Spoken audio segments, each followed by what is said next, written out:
बिस्मिल्लाहिर्रहमानिर्रहीम अल्हम्दुलिल्लाहि रब्बिल आलमीन वल आक़िबतु लिल मुत्तक़ीन वस्सलातु वस्सलामु अला सय्यिदिल मुरसलीन नबीना मुहम्मद व अला आलिहि व सहबिहि अजमईन अम्मा बाद।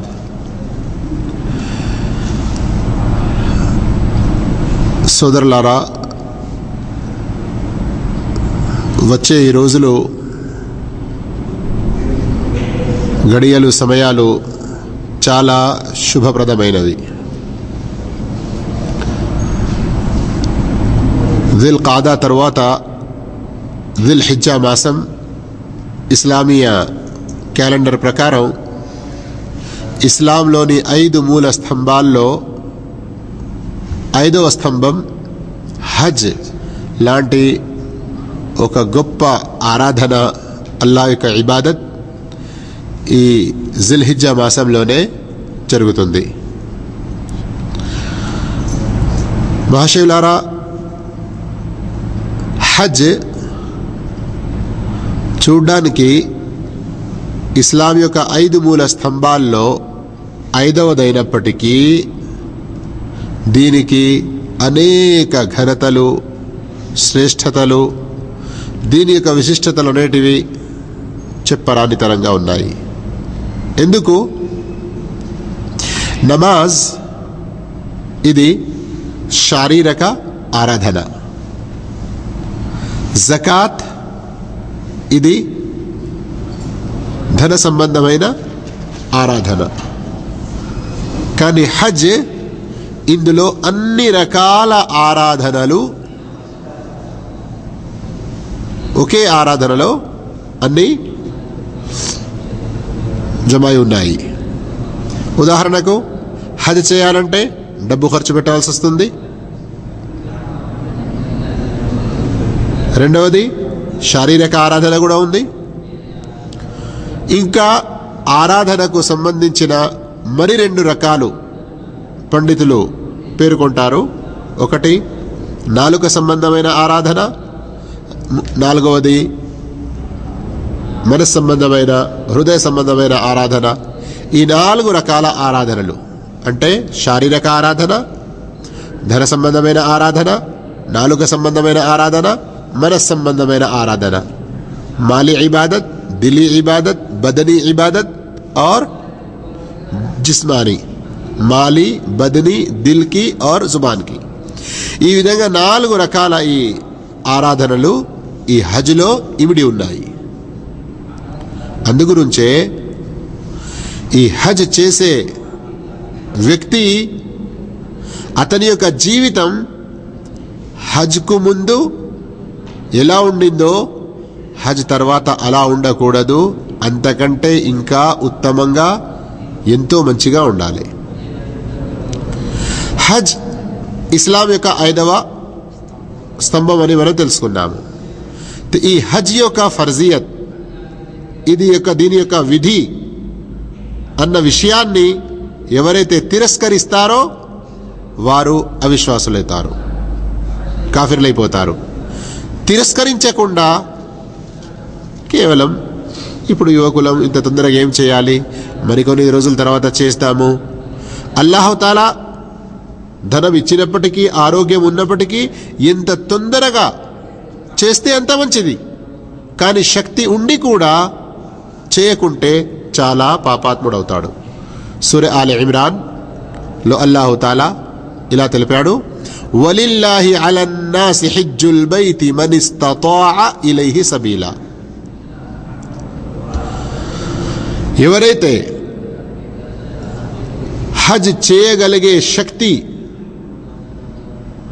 కలిగి ఉంటారో అలాంటి వారు అల్లాహ్ కొరకు హజ్ చేయడం వారిపై విధిగా ఉంది. వమన్ కఫర, ఎవరైతే తిరస్కరిస్తారో అల్లాహ్ యొక్క ఈ ఆదేశాన్ని, అల్లాహ్ యొక్క ఈ విధిని తిరస్కరిస్తారో ఫఇన్నల్లాహ గనీయున్ అనిల్ ఆలమీన్. అల్లాహ్ తాలా ఈ తిరస్కరించిన ఒక్క వ్యక్తి ఏమిటి, ప్రపంచవాసులందరికీ అతీతుడుగా ఉన్నాడు, ఎవరి ఏ అవసరం లేకుండా ఉన్నాడు. హజ్ చేసినందుకు అల్లాహకు ఏ లాభం మనం చేకూర్చము. హజ్ చేసి మనం స్వయంగా మన కొరకే దాని యొక్క ప్రయోజనాన్ని మనం కూడా పెట్టుకుంటాము. అయితే సోదరులారా, హజ్ ఇస్లాం యొక్క 5 మూల స్తంభాలలో 5వది. అల్లా దీనిని జీవితంలో ఒక్కసారిగానే విధిగాంచాడు. ఎన్నిసార్లు విధి ఉంది? నమాజ్ ఎన్నిసార్లు విధిగా ఉంది? ప్రతిరోజు 5. కానీ హజ్ జీవితంలో ఒక్కసారి. ఇది కూడా అల్లా యొక్క గొప్ప దయ మనపై. హజ్కు వెళ్ళే ముందు మనం ఎలాంటి సంసిద్ధతలు, ఎలాంటి తయారీ, దాని గురించి ఎలాంటి ప్రిపరేషన్ అవసరం ఉందో ఆ విషయాలు ఈరోజు తెలుసుకునే ప్రయత్నం చేద్దాము. అంటే ఈరోజు మనం తెలుసుకునే పాఠం ఏమిటి? హజ్కు ముందు మనం ఎలా ప్రిపేర్ కావాలి, హజ్కు ముందు మనం ఏం అవసరాలు మనకున్నాయి, దాన్ని ఎలా మనం సమకూర్చుకోవాలి. అతి ముఖ్యమైన విషయం సోదరులారా, హజ్ అంటే అల్లా యొక్క గృహం, అతి గొప్ప గృహం. దాని యొక్క దర్శనానికి వెళ్తున్నాము. మరి ఆ గృహం ఈ భూమిలోనే మొట్టమొదటిసారిగా, తొలిసారిగా నిర్మించబడిన గృహం. ఇన్న అవ్వల బైతిన్ వుదిఅ లిన్నాసి లల్లదీ బిబక్కా, సూరా ఆల్ ఇమ్రాన్లోనే ఉంది.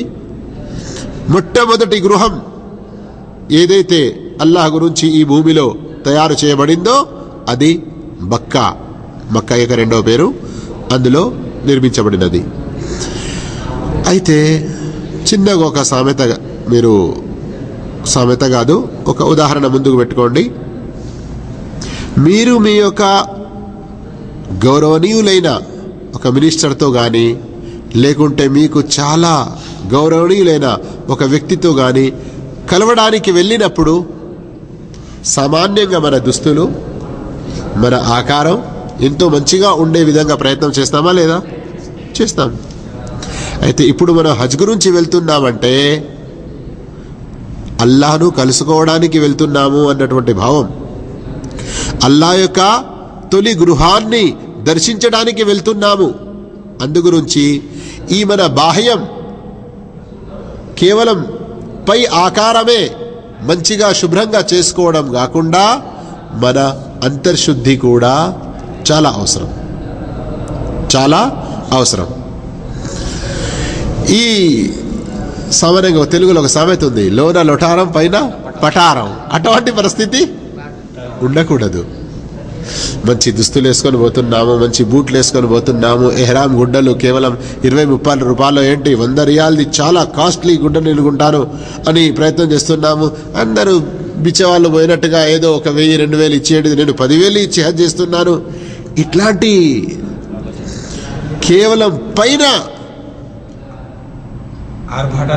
ఇలాంటి ఆర్భాటాలు, కేవలం పైన ఇట్లాంటి ఎన్నో పనులు మనం మంచిగా చేసుకుంటూ అంతర్శుద్ధి ఉండకపోవడం, ఏ కార్యానికైతే వెళ్తున్నామో దాని యొక్క ఔన్నత్యం, దాని యొక్క గౌరవం మన మనసులో ఎంతగా ఉంది దాన్ని మనం ముందు అంచనా వేసుకోవాలి.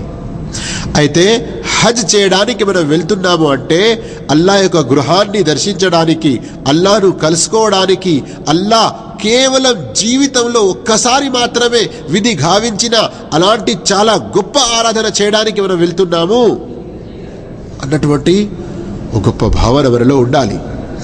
అలాంటప్పుడు ఏమవుతుంది, మనం అక్కడికి వెళ్ళే ముందు అక్కడ పోయి చేసే కార్యాలు, తవాఫ్ కానీ, సఫా మర్వా యొక్క సఈ కానీ, లేకుంటే శైతాన్కు కంకర్లు రాళ్ళు కొట్టడం కానీ, అరఫాత్లో నిలవడం కానీ, అన్ని చోట్ల కేవలం ఒకే ఒక అల్లా ఆరాధనను మనం మాటి మాటికి దానికి సంబంధించిన పదాలు చెబుతూ ఉంటాము, దానికి సంబంధించిన కార్యాలు చేస్తూ ఉంటాము. ఉదాహరణకు ఎహ్రామ్ మొదలు పెట్టినప్పుడు లబ్బైక్ అల్లాహుమ్మ లబ్బైక్ లబ్బైక్ లా షరీక లక్, ఓ అల్లాహ్ నేను హాజరయ్యాను, నేను నీ ఎదుట హాజరయ్యాను, నీకు ఎలాంటి భాగస్వామి లేడు అని నోటితో ఈ అరబీ పదాలు ఏదైతే పలుకుతున్నామో, వాస్తవానికి మన జీవితం అనేది అల్లాకు ఎవరు భాగస్వామి లేడు అన్న ప్రకారంగా గడవాలి. అంటే మన యొక్క విశ్వాసం తౌహీద్ మీద ఉండాలి, షిర్క్లో ఉండకూడదు. మనకు ఇహలోకంలో ఎన్ని ఇబ్బందులు, ఎన్ని కష్టాలు, ఎలాంటి ఆపదలు వచ్చినా కానీ అల్లాహ్ను వదిలి ఇంకా వేరే ఎవరి ముంగట కూడా మన చేతులు చాచకూడదు. కేవలం ఇహలోకంలో ఎన్ని ఇబ్బందులు, ఎన్ని కష్టాలు, ఎలాంటి ఆపదలు వచ్చినా కానీ అల్లాహ్ను వదిలి ఇంకా వేరే ఎవరి ముంగట కూడా మన చేతులు చాచకూడదు. కేవలం మనం అల్లాహ్ రబ్బుల్ ఆలమీన్ని అర్థించాలి. అంటే షిర్క్ దరిదాపులకు ఎంతో దూరంగా ఉండాలి. ఇంకా హజ్కు ముందు మనం ఇంతవరకు ఏ పాపాలు చేసుకుంటూ వచ్చామో ఆ పాపాలన్నిటి నుండి దూరం ఉండి వాటి గురించి నిజమైన మన శుద్ధితో కూడుకున్న తౌబా అనేది చేయాలి.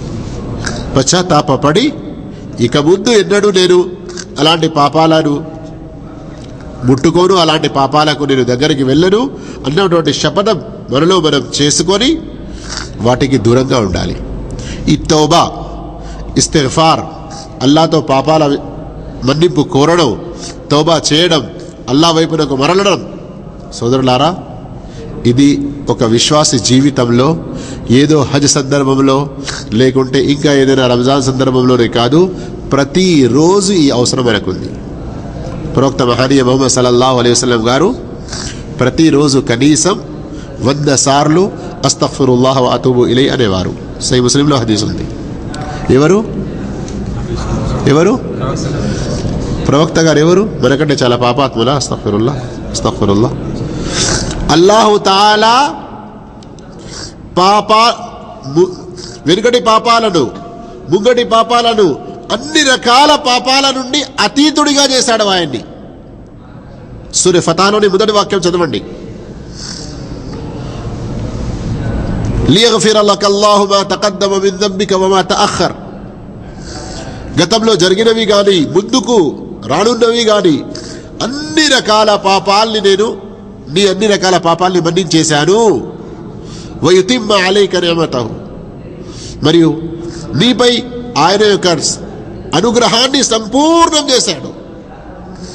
అలాంటి ఆ ప్రవక్త రోజుకు 100 సార్లు అస్తగ్ఫిరుల్లాహ్, ఓ అల్లా నా సర్వ పాపాల నుండి నీ క్షమాపణ కోరుకుంటున్నాను, వ అతూబు ఇలై, నీ వైపునకే నేను మరలి వస్తున్నాను, నీ తప్ప ఇంకా నాకు వేరే స్థానం ఎక్కడ కూడా లేదు, వేరే ఎక్కడ నాకు శరణ లేదు. అలాంటి భావన మనలో ఉండాలి. హజ్కు ముందు ఇలాంటి ప్రిపరేషన్ చాలా అవసరం.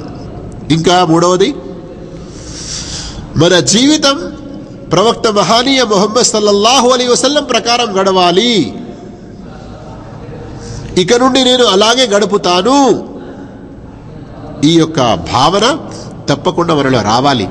ఎందుకంటే హజ్ ఏదైతే మనం చేయబోతున్నామో అడుగడుగున ప్రవక్త ముహమ్మద్ సల్లల్లాహు అలైహి వసల్లం గారి అనుసరణ పాఠాలు మనకు అందులో ఎన్నో దొరుకుతూ ఉంటాయి. ఉదాహరణకు ఆలోచించండి. ఉదాహరణకు మక్కా వెళ్తాము మనము. కాబతుల్లా యొక్క 4 మూలలలో ఏ మూల నుండి మనం తవాఫ్ మొదలు పెడతాము? ఏ మూలకైతే హజరే అస్వద్ ఉందో అక్కడి నుండి మనం పోతే, వీలయ్యేది ఉంటే హజరే అస్వద్ను చుంబించడం, లేదా చేత్తోని ముట్టుకొని ఆ చెయ్యిని చుంబించడం. ఇది ప్రవక్త సల్లల్లాహు అలైహి వసల్లం గారి పద్ధతి. సామాన్యంగా కొందరు మన హైందవ సోదరులు ఏమనుకుంటారు, మనం ఇక్కడ శివలింగాన్ని పూజిస్తున్నాము, ముస్లింలు వెళ్ళి అక్కడ నల్లరాయిని పూజిస్తున్నారు అని అనుకుంటారు. కానీ తప్పు విషయం. అక్కడ మనం ఆ నల్లరాయిని, హజరే అస్వద్ను, బ్లాక్ స్టోన్ను పూజించడం లేదు. దాని ద్వారా మనకు ఏదైనా ప్రయోజనం కలుగుతుంది అని, లేక ఏదైనా కష్టం దూరం అవుతుంది అని విశ్వాసం ఉంచడం లేదు. కేవలం సహీహ్ బుఖారీలో హజరత్ ఉమర్ రదియల్లాహు అన్హు గారి యొక్క హదీస్ను గుర్తుంచుకోవాలి. ఏమన్నారు? ఓ రాయి, ఇన్ని అలము అన్నక హజరున్, నీవు ఒక రాయి, ఒక బండ అని నాకు తెలుసు. లవ్ మా రఅయితు రసూలల్లాహి సల్లల్లాహు అలైహి వసల్లం కబ్బలక మా కబ్బల్తుక్. ప్రవక్త మహనీయ ముహమ్మద్ సల్లల్లాహు అలైహి వసల్లం తమ పెదవులు నీపై పెట్టి చుంబించారు గనక నేను ఆయన యొక్క ఈ పద్ధతిని అనుసరిస్తున్నాను, కానీ లా తదుర్రు వలా తన్ఫా, నీతో మాకు జరిగే నష్టము ఏమీ లేదు, నీ ద్వారా కలిగే మాకు లాభము ఏమీ లేదు. కేవలం ప్రవక్త సల్లల్లాహు అలైహి వసల్లం గారి యొక్క ఆచరణ అంతే. 10వ తారీఖు, 11వ తారీఖు, 12వ తారీఖు, 13వ తారీఖు ఈ రోజుల్లో వెళ్ళి రాళ్ళు కొడతాము. అక్కడ శైతానుడు నిలబడి ఉన్నాడా? వచ్చి నన్ను కొట్టండి రాళ్ళు అని మనల్ని పిలుస్తున్నాడా? లేదు. ప్రవక్త సల్లల్లాహు అలైహి వసల్లం 10వ తారీఖున కేవలం పెద్ద జమరాకు రాళ్ళు కొట్టారు, ఒకే ఒక దానికి. మిగతా 3 రోజులు 11, 12, 13 3 జమరాత్లను. ఆ జమరాత్లనే సామాన్యంగా మన భాషలో శైతాన్ అని అంటాం మనం, కానీ వాస్తవానికి అక్కడ శైతాన్ అనేవాడు అక్కడ ఉంటాడు. శైతాన్ మనం రాళ్ళు కొడుతున్నామని కాదు. కానీ ఏంటి విషయం? ప్రవక్త సల్లల్లాహు అలైహి వసల్లం గారి అనుసరణ, ఆయన పద్ధతిని అవలంబించడం. ఇంకా మీరు ఆలోచించండి, ఎహ్రామ్, ఉమ్రా లేక హజ్ గురించి ఎహ్రామ్ దుస్తులు మనం ఎక్కడి నుండి కట్టుకొని వెళ్తాము? మీకాత్ నుండి కదా. ఎందుకు మన ఇంటి నుండి కట్టుకొని వెళ్ళాము? లేక మక్కాలోనే వెళ్ళి ఎందుకు కట్టుకోము? ఎందుకు? ప్రవక్త నేర్పిన పద్ధతి అదే. ఇక్కడ ఒక విషయాన్ని గుర్తుంచండి. హజరత్ ఇమాం మాలిక్ రహమతుల్లా అలై దగ్గరికి ఒక వ్యక్తి వచ్చాడు. వచ్చి, ఇమాం గారు, నేను మస్జిద్ నబవీ నుండి ఎహ్రామ్ దుస్తులు ధరించి నేను ఇక్కడి నుండే లబ్బైక్ అని పలుకుతూ ఉమ్రా హజ్ యొక్క నియత్ చేసుకుంటాను. అయితే ఇమాం మాలిక్ ఏమన్నారు? అలా చేయకు. ఒకవేళ నీవు అలా చేస్తే నీపై అల్లా వైపు నుండి ఏదైనా ఆపద, శిక్ష కురుస్తుందని నేను భయపడుతున్నాను. గమనించండి, అతనేమడిగాడు? ఎక్కడి నుండి ఎహ్రామ్ కడతా అన్నాడు? మస్జిద్ నబవీలో నుండి. ప్రవక్త గారు ఎక్కడి నుండి ఎహ్రామ్ కట్టారు? మీకాత్ నుండి. మస్జిద్ నబవీ నుండి ఇంచుమించు ఒక 7 కిలోమీటర్లు 6 కిలోమీటర్ల దూరంలో మీకాత్ ఉంటుంది. దాన్ని జుల్ హులైఫా అని అంటారు. అయితే ఇతను ఏమడుగుతున్నాడు? నేను మస్జిద్ నబవీలో నుండి దుస్తులు ధరించి ఇక్కడి నుండే నేను ఎహ్రామ్ కడతాను, ఎహ్రామ్ చేస్తాను, హజ్ ఉమ్రా యొక్క నియత్ పలుకుతాను. ఇమాం మాలిక్ ఏమన్నారు? నీపై అల్లా వైపు నుండి శిక్ష పడుతుంది అని నాకు భయం ఉంది. అతడన్నాడు, ఇమాం గారు, అంత పెద్దగా నా విషయంలో భయపడే అవసరం ఎందుకు? కేవలం కొన్ని కిలోమీటర్ల సమస్యనే కదా. అక్కడి నుండి కట్టేదానికి బదులు ఇక్కడి నుండి నేను ఎహ్రామ్ కట్టుకుంటున్నాను. అదేమన్నారు? నీవు ప్రవక్త సల్లల్లాహు అలైహి వసల్లం పద్ధతికి వ్యతిరేకం చేస్తున్నావు. ఖురాన్ సూరే నూర్లో చివరిలో ఉంది ఆయత్. సూరే నూర్లో ఉన్న ఈ ఆయత్ చదవలేదా? ఫల్యహ్దరిల్లదీన యుఖాలిఫూన అన్ అమ్రిహి అన్ తుసీబహుం ఫిత్నా ఔ యుసీబహుం అదాబున్ అలీం. ఎవరైతే ప్రవక్త ముహమ్మద్ సల్లల్లాహు అలైహి వసల్లం గారికి వ్యతిరేకంగా నడుస్తున్నారో వారు భయపడాలి. ఎందుకని? అన్ తుసీబహుం ఫిత్నా, ఏదైనా సంక్షోభంలో వారు ఇరుక్కుపోవచ్చు. ఔ యుసీబహుం అదాబున్ అలీం, లేదా వారిపై ఏదైనా వ్యధాభరితమైన శిక్ష, కఠినమైన శిక్ష వారి మీద పడవచ్చు. ఈ హజ్కు మనం తయారవుతున్న సందర్భంలో మనలో ఎలాంటి భావం కలగాలి? మన జీవితం ప్రవక్త ముహమ్మద్ సల్లల్లాహు అలైహి వసల్లం గారి సంప్రదాయ ప్రకారం గడవాలి. తౌహీద్, సున్నత్ ప్రకారంగా జీవితం. ఇంకా 3వ విషయం, మన సర్వ వ్యవహారాల్లో, జీవితంలోని క్షణంలో హలాల్ సంపద అనేది, ధర్మసమ్మతమైన సంపాదన అనేది తప్పనిసరి. ప్రత్యేకంగా హజ్లో, ఈ హజ్ సందర్భంలో ప్రత్యేకంగా ఈ ధర్మసమ్మతమైన హలాల్ సంపాదన, హలాల్ కమాయి గురించి ఎందుకు చెప్తూ ఉంటారు పండితులు? హజ్ జీవితంలో ఒకేసారి విధిగా ఉంది. ఆ చేసుకునే ఒక్కసారి చేసుకున్న ఆ పుణ్యాన్ని ఎందుకు మనం వృధా చేసుకోవాలి? అందుగురించి హజ్ సందర్భంలో ఎక్కువగా నొక్కి చెప్పుతారు. హలాల్ సంపాదన, దీని యొక్క ప్రాముఖ్యత ఎంతగా ఉందో మీరు గ్రహించండి సోదరులారా. సూరే సూరే బకరాలో ఒక చోట అల్లాహు తఆలా యా అయ్యుహన్నాసు కులూ మిమ్మా ఫిల్ అర్ది హలాలన్ తయ్యిబా అని సర్వమానవాళికి, ఓ ప్రజలారా, ఈ ధరణిలో ఉన్న హలాల్ సంపద, పవిత్రమైన సంపద మీరు సంపాదించండి అని ఆదేశించాడు. ఇంకా ఇదే ఆదేశం ప్రత్యేకంగా విశ్వాసులకు ఇచ్చాడు. యా అయ్యుహల్లదీన ఆమను కులూ మిన్ తయ్యిబాతి మా రజక్నాకుం, మేము ఏదైతే మీకు ప్రసాదించామో అందులో పవిత్రమైన వాటిని మాత్రమే మీరు భుజించండి, తినండి. అంతేకాకుండా ప్రవక్తలకు ఇంకా ప్రత్యేకంగా దీని ఆదేశం ఇచ్చాడు. సూరతుల్ ముమినూన్లో ఈ ఆదేశం ఉంది. యా అయ్యుహర్ రుసుల్ కులూ మినత్ తయ్యిబాత్, ఓ ప్రవక్తల్లారా పవిత్రమైన ఆహారం మీరు తినండి.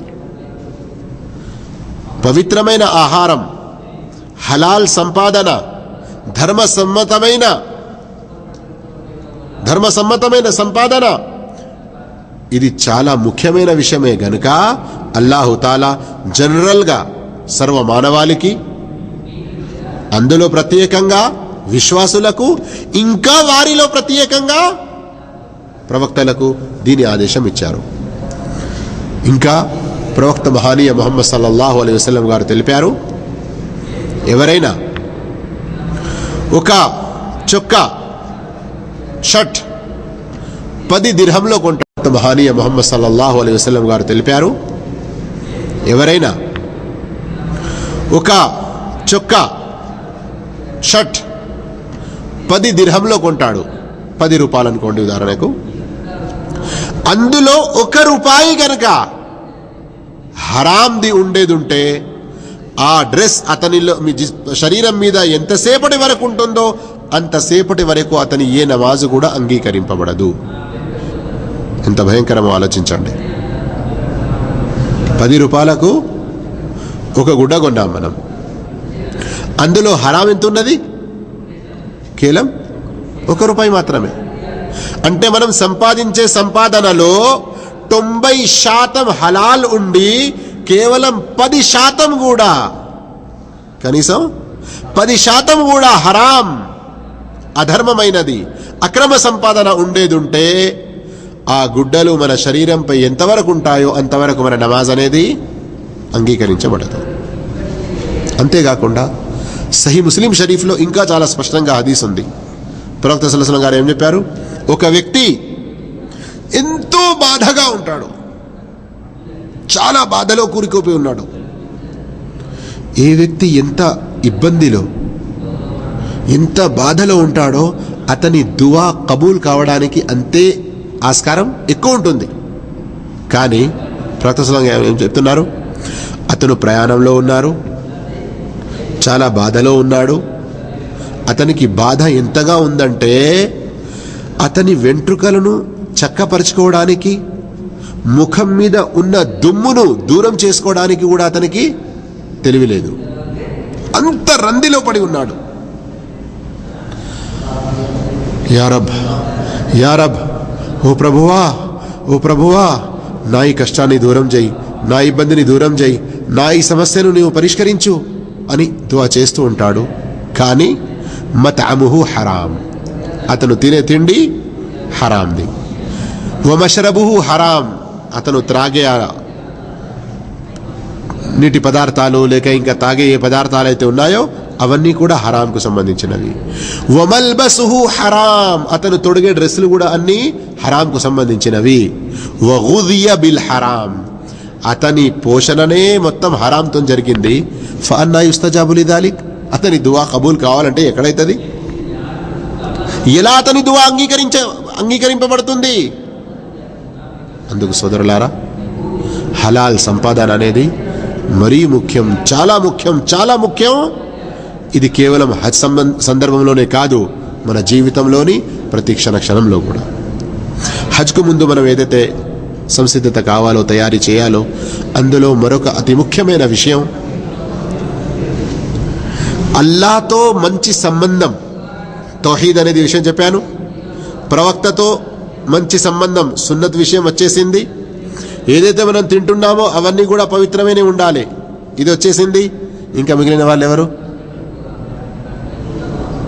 మనలాంటి మనుషులు, మన తల్లిదండ్రులే కానీ, మన సంతానమే కానీ, సోదర సోదరి మనులే కానీ, ఇంకా మన బంధు మిత్రుల కానుండి మొదలుకొని ఇహలోకంలో ఉన్న మన ధర్మ సంబంధమైన ఏ సోదర సోదరి మనులు కానీ వాళ్ళందరితో కూడా మన సంబంధాలు ఎంతో అతి ఉత్తమ రీతిలో ఉండాలి.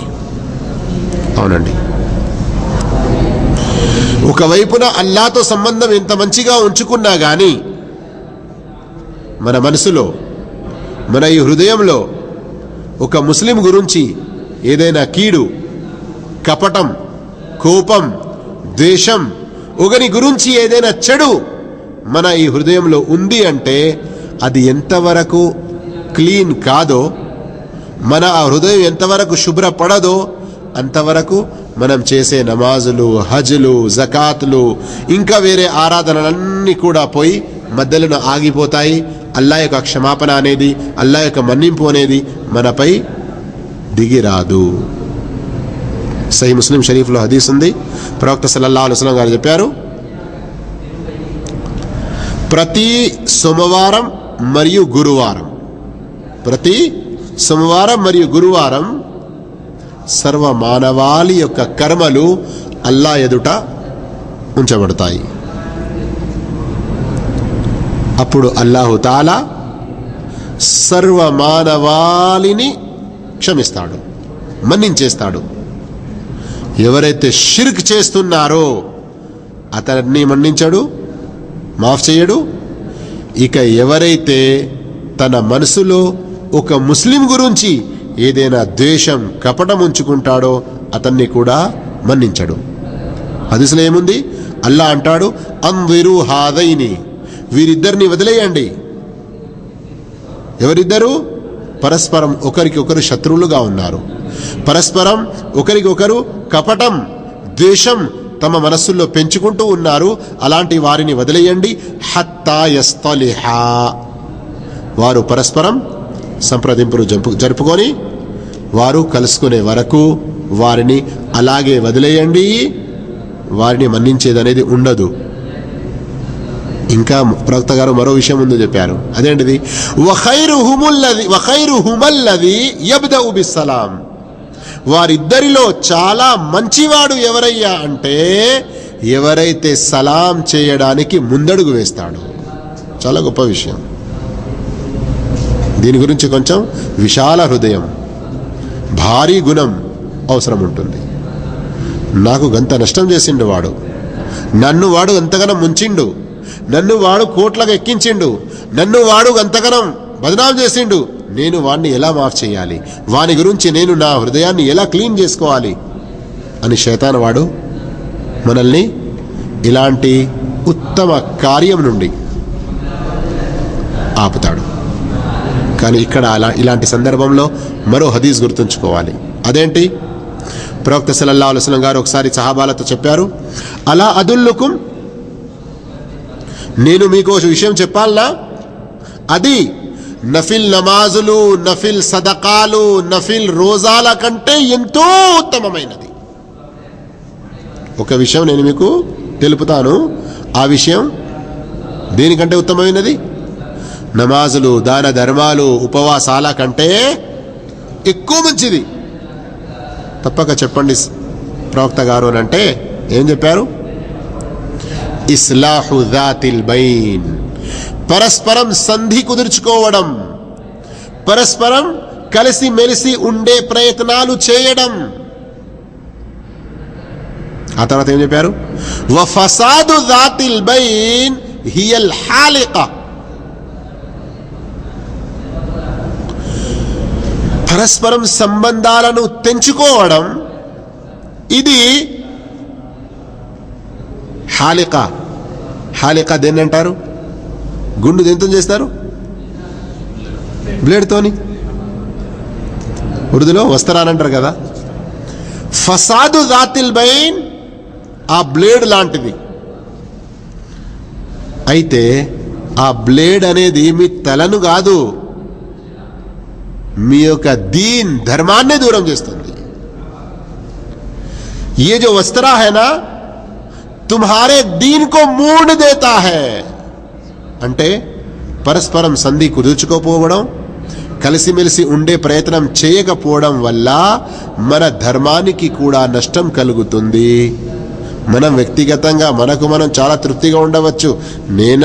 నాకంటే మించిన నమాజీ ఇంకెవరు లేడు, నాకంటే ఉపవాసాలు ఉంచేవాడు ఇంకెవరు లేరు, నాకంటే ఎక్కువ ఉమ్రా హజ్లు చేసేవారు ఎవరు లేరు అని మనకు మనం తృప్తి పడవచ్చు. కానీ సంబంధాలు మంచిగా ఉంచుకునే ప్రయత్నం చేయకపోతే, ఎవరితోనైతే మనకు మాటలు లేవో అలాంటి వారితో మనం మాటలు కలుపుకునే ప్రయత్నం చేయకపోతే చాలా నష్టంలో పడిపోతాం. ఈ విధంగా సోదరులారా, హజ్కు ముందు ఇలాంటి సంసిద్ధతలు, ఇలాంటి తయారీ, ప్రిపరేషన్ చాలా అవసరం ఉంటుంది. ఇంకా హజ్ కేవలం జీవితంలో ఒకసారి అల్లా విధిగావించాడు అంటే దాని ప్రాముఖ్యత చాలా గొప్పగా ఉంది గనుక హజ్ యొక్క ఘనతలు, హజ్ యొక్క లాభాలు ఏమున్నాయో, హజ్ యొక్క సరి అయిన పద్ధతి, ప్రవక్త సల్లల్లాహు అలైహి వసల్లం హజ్ చేసిన పద్ధతి ఏమిటో దానిని కూడా తెలుసుకోవడం చాలా ముఖ్యం. దాన్ని కూడా తెలుసుకొని పండితులతో వారి సోబతులో ఉండి దానికి సంబంధించిన పుస్తకాలు చదివి దానికి సంబంధించిన సీడీలు, డివిడీలు చూసి విని హజ్ యొక్క పద్ధతి మంచి విధంగా నేర్చుకొని మనం ముందుకు వెళ్ళాలి.